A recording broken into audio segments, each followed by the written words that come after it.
Olá, queridos alunos da sétima série da EJA, sou a professora Elizabeth e vou falar um pouquinho aí a respeito das atividades 5 e 6 de História. Bom, o tema que permeia essa atividade, os assuntos são escravismo no Brasil, abolição da escravatura e imigração europeia, né? Bom, esse é o período, que retrata essa obra que vocês vão analisar, é um período marcado por grandes mudanças, em nosso país, mudança de sistema de governo que passou de monarquia para a república, em 1889, o fim da abolição, a abolição da escravatura, o fim da escravidão no nosso país, que se deu tão tardiamente, somente em 1888, e também a vinda de milhares de europeus, de milhares de trabalhadores, vindo que vieram para o Brasil em busca de melhores condições de vida, Então eram também trabalhadores, imigrantes também pobres que vinham numa esperança, de vida, uma vida um pouco melhor da que eles tinham em seus países de origem, Então vieram muitos portugueses, muitos espanhóis e muitos italianos também, Um pouco mais para frente vai vir também japoneses, Então eram milhares de imigrantes chegando no Brasil. E eles vieram para o Brasil nessa época, no finzinho do século XIX, muitos vão vir financiados pelo Estado. Então o Estado vai bancar a vinda desses imigrantes para o Brasil. E por que ele vai bancar? Por que ele vai fazer esse investimento, Porque seria, esses imigrantes que vão vir para o Brasil, eles vêm para substituir a mão de obra escrava, que acabou de ser libertada, mas que como havia muito preconceito, racial, então eles não eram muito eles não eram bem-vindos ao trabalho remunerado, Os seus fazendeiros, de café, eles não tinham nenhuma intenção de manter esses agora ex-escravos, como trabalhadores livres, por conta do preconceito mesmo, Então eles vão ser preteridos aí, Então eles vão ser deixados de lado, excluídos, para que esses imigrantes ocupem os seus lugares, Então ocupem esses postos de trabalho, mas também não é culpa do imigrante, Esse imigrante também, ele também vai ter condições assim muito precárias, porque o pensamento do fazendeiro era arcaico, um pensamento retrógrado. Então ele vai querer tratar esse imigrante que vai trabalhar nas fazendas de café também como ele tratava o escravo, E não vai dar certo, tanto que muitos imigrantes vão acabar fugindo, literalmente das fazendas que eles vão vir trabalhar, eles vão fugir para cidades grandes, Para São Paulo, sobretudo, para os grandes centros urbanos, fugindo dessa realidade extremamente precária, autoritária que eles encontraram na fazenda. Então vejo que o mesmo tratamento que eles davam aos negros, eles queriam dar a esses imigrantes. Mas esses imigrantes eles já vêm com muitas ideias que estão acontecendo na Europa e, claro, não iam aceitar serem humilhados, Mas muitos foram, assim, tem muitas histórias que retratam aí também a precariedade que esses imigrantes viveram, também nesse período. Bom, aí a atividade vai falar de uma obra de arte, Uma belíssima pintura, inclusive, de um pintor chamado Modestus Brocos, E um pintor espanhol que ele vai pintar esse quadro em 1895, né? Então, vejam, observem bastante, né, esse quadro. Antes de vocês, né, vir para essa parte aqui de vamos analisar a obra, eu queria que vocês tentassem aí, né, só pela observação da obra, tentasse responder essa questão aqui, né, ó. Perdão, aqui. Tentasse responder aqui as suas impressões. Quais as suas impressões, assim, vendo essa obra? Assim, sem ler o texto, assim, você observando essa obra aqui, faz de conta que você vai entrar no museu agora, né? A gente entra no museu de arte, né? E você se depara com esse quadro. O que que ia vir, assim, o que que você ia pensar? Primeira coisa que você, qual a sua primeira impressão, a sua primeira interpretação desse quadro, né? Então seria interessante vocês anotarem isso no caderno de vocês. Olhando, vendo a expressão de cada um dos daqui, né, desses personagens pintados assim no quadro, o que que vocês, observando todo ele, né, o que que o que que viria na sua mente aí nesse momento, tá bom? Tentem fazer isso, né, e coloque no caderno de vocês e depois me mandem que eu quero ler, tá bom? Aí sim, feito isso, né, depois que vocês interpretarem com o olhar de vocês, porque uma arte, a gente sempre olha para uma obra de arte e a gente faz a nossa interpretação pessoal. Depois que vocês fizerem isso, aí sim vocês vêm para a segunda parte, que vai ser uma análise, né, da obra de arte, né? Então aqui a própria atividade já está fazendo essa análise, né? E contextualizando aí esse quadro, né? Então, Modestus Brocos era um pintor espanhol, professor na Escola Nacional de Belas Artes, né? Essa pintura vai retratar 3 gerações, né? A avó, a mãe e a criança, né? A neta, que já seria o neto, que seria branco, né? E aí ele também vai contextualizar esse momento histórico, né? Aqui sobre essa obra de arte.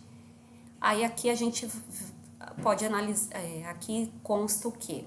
Bom, a avó da criança possivelmente era uma ex-escrava, sim, certamente, né? Ela era uma ex-escrava. A jovem senhora que segura o bebê, possivelmente seu pai era branco. O pai da criança possivelmente é um imigrante europeu que se mudou para o Brasil. O bebê apresenta uma brancura muito acentuada, né, para o contexto da miscigenação. O cenário da tela apresenta-se humilde, como era próprio das classes trabalhadoras. Então, a classe trabalhadora nessa época, né, também era extremamente pobre, né? É a partir da vinda dos imigrantes que vai reforçar também a luta, né, a luta pelos direitos sociais, né, a luta por melhores condições de trabalho. Então, os imigrantes vão trazer essas ideias anarquistas, marxistas da Europa para o Brasil, né? Então, todos esses direitos sociais que a gente tem, né, trabalho 8 horas por dia, férias remunerada, tudo isso não foi dado de forma gratuita, foi a luta desses nossos antepassados, desses trabalhadores né, que lutaram muito para a gente conseguir ter o que a gente tem hoje, alguns direitos sociais, o qual o nosso governo atual quer tirar, né? Fiquem atentos. Bom, e o título da obra se chama Redenção de Cã, ele fazendo uma referência ao contexto bíblico, né? Aqui escrito em Gênesis, segundo o qual Cã, um dos filhos de Noé, teria sido amaldiçoado por seu pai e a ser servo dos seus irmãos, o que teria provocado a separação dos povos na antiguidade bíblica, né? Isso explicaria nessa visão religiosa a diversidade de povos, né, na antiguidade, né, que vão se separar. E a miscigenação ocorrida no contexto do quadro teria redimido a maldição de Noé. Então, assim, ela remete a um contexto bíblico, né, aqui o nome do quadro. Mas ela trata de um fato, né, que era muito comum na época, que é a miscigenação.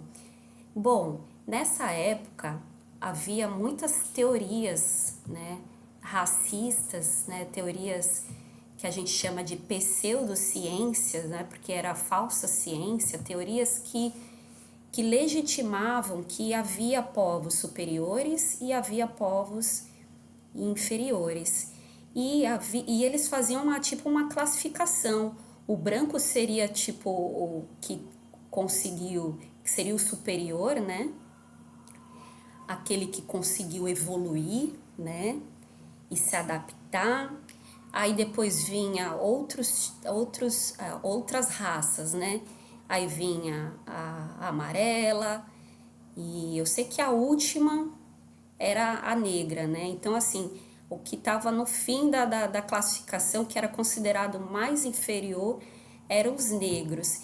E eles explicavam, e essa teoria afirmava que os países pobres, tal como era o nosso, o Brasil, ele era pobre, subdesenvolvido, digamos assim, por conta do nosso povo, do nosso povoamento, que a gente era um povo que tinha muitos negros, que tinha os indígenas, e que não eram, se fôssemos um país totalmente branco, a gente seria um país aí mais próspero. É uma loucura isso, né? Mas essa é a realidade. A gente chama essa teoria de darwinismo social. Eles vão pegar uma teoria que é da biologia e vão encaixar nas ciências sociais, explicando aí a sociedade por meio de uma visão que não era, que era biológica, né? Que explica que explica o mundo, o mundo da evolução do mundo, né? E das espécies. E eles vão trazer para uma visão das ciências sociais, né? Então, assim, eles vão classificar os povos. E a miscigenação seria uma forma da gente atingir, então, um povoamento branco, né? Então, assim, ó, se a gente conseguisse tornar a nossa população mais branca possível, a gente teria chance aí de se tornar aí um pouco mais, a gente teria uma possibilidade de ser um país próspero, né, mais desenvolvido. E era esse o pensamento da época, em que esse pensamento a gente verifica aqui nesse quadro, ó. Então a avó era negra, a filha mulata e o neto já está nascendo branquinho, ó. Então seria o que? Essa miscigenação que teria que ocorrer então no nosso país. Então a vinda dos imigrantes também foi com essa intenção, na intenção de branquear, né, branquear a nossa população, né, uma intenção de embranquecimento, né? Então veja o absurdo que era, mas que era o pensamento muito comum, inclusive no século XIX e início do século XX, né? Eles pensavam dessa forma. Então, quanto mais branco a gente se tornasse, mais possibilidade da gente se tornar um país desenvolvido. Uma loucura, mas era assim que se dava o pensamento na época. Aí vamos lá às questões. Bom, em sua opinião, por que o autor pintou o quadro com a criança tão branca ao centro? Aí vai ser uma leitura pessoal de vocês, né? Que vocês vão responder, né? Então, por que será que ele pintou a criança branca ao centro, né? O que ele quer dizer com chamar atenção para a criança, né? Então, será que é porque ele quer dizer que, olha, eles são pobres, né, ali, mas com a criança branca, provavelmente a situação mude, né? A situação social deles mude, porque olha lá, a família tá ficando mais branca, né? Então tem a ver com essa questão, né, que eu acabei de dizer, né, de miscigenação, de tornar a nossa população cada vez mais branca, né? Ou seja, que era uma maneira da nossa sociedade prosperar e se desenvolver. Então tem relação com isso, né? Então, assim, na pintura já quer dizer um pouquinho isso, né? A criança ali branca ao centro, né? E aí vem a segunda questão. Relacione a posição da avó da criança com o título da obra, né? E a gente pode observar, se vocês, né, observarem bem aqui o quadro, a gente vai ver que tem um aspecto religioso, né? Tanto no título e também na expressão dela aqui, ó. É como ela tivesse agradecendo a Deus pelo seu neto branco, né? Então, olha, então a gente verifica isso no quadro, olha, né, agradecendo, oh meu Deus, obrigado pelo meu neto ter vindo branco, ou seja, ele vai ter mais chances e possibilidades de ter uma vida melhor, né?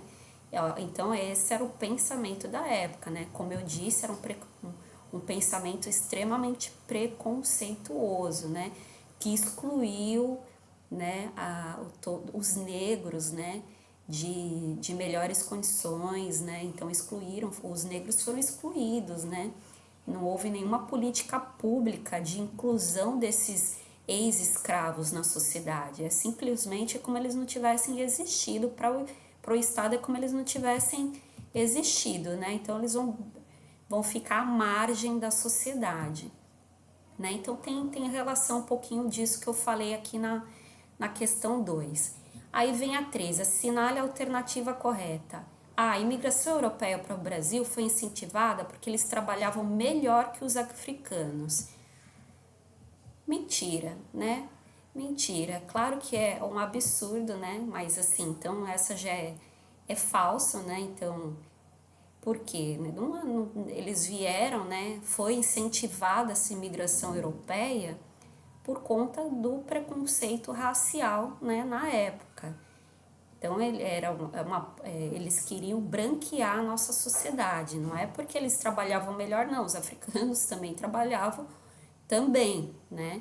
Mas é claro que quando você é remunerado, você vai trabalhar muito mais incentivado, mas não foi por conta do trabalho, e sim pelo preconceito, porque eles eram brancos e queriam branquear a nossa sociedade. Vamos à segunda aqui, opção. Um dos fatos que contribuíram para o apoio do Brasil à imigração europeia foi a possibilidade de branqueamento da população. Vamos aqui nascer.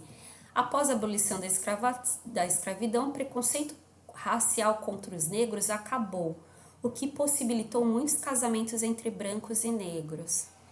Bom, gente, o preconceito racial, ele está presente, infelizmente, na nossa sociedade até os dias de hoje, né? Não é à toa que há tantos debates falando do antirracismo, do racismo estrutural que tem na nossa sociedade. Então, assim, claro que essa também é falsa, né? Então, não acabou.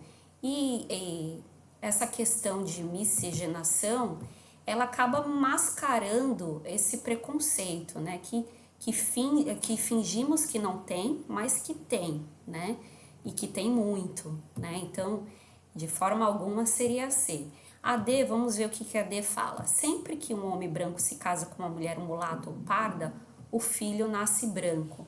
Não necessariamente, a gente verifica que não necessariamente, pode, inclusive, às vezes a criança tem uma genética, trazer uma genética dos avós, enfim, né, não é determinista assim.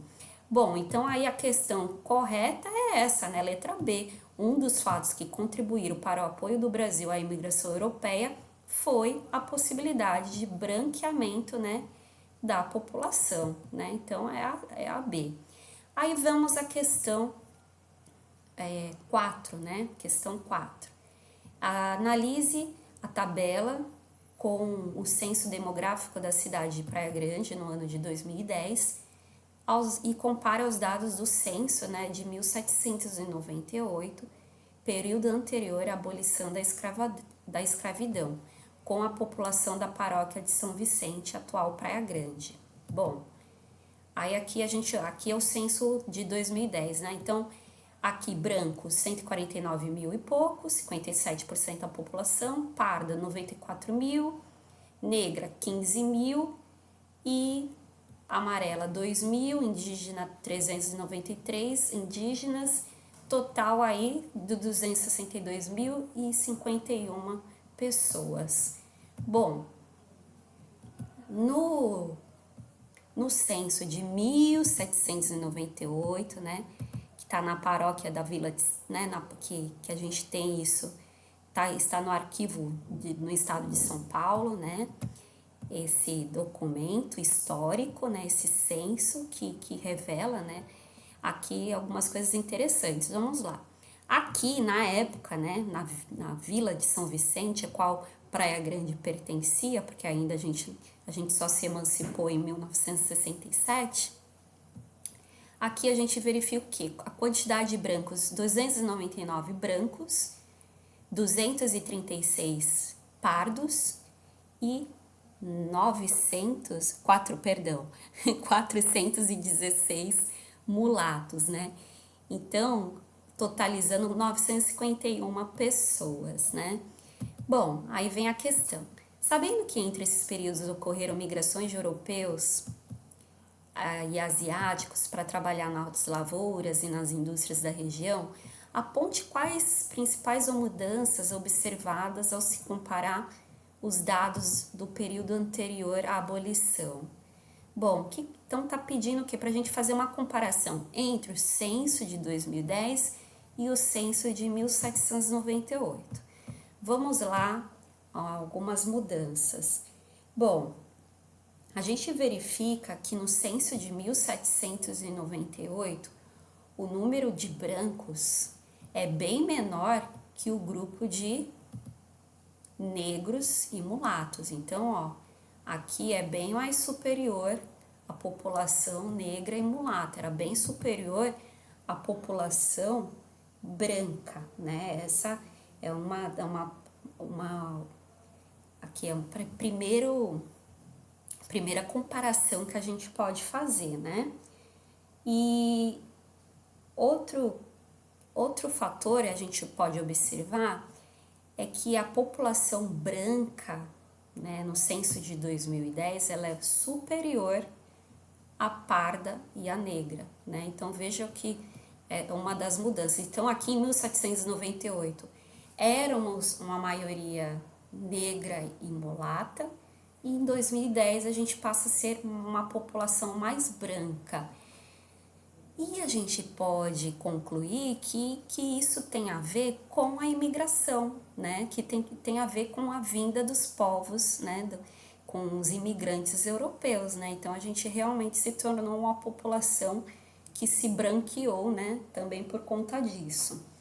E também outra comparação que a gente pode fazer é que no censo de 1798 não considera a população indígena e também ainda, né, a amarela, né, que assim, a amarela seriam o quê? Os japoneses, os chineses, que já vieram aí no início do século XX para o Brasil.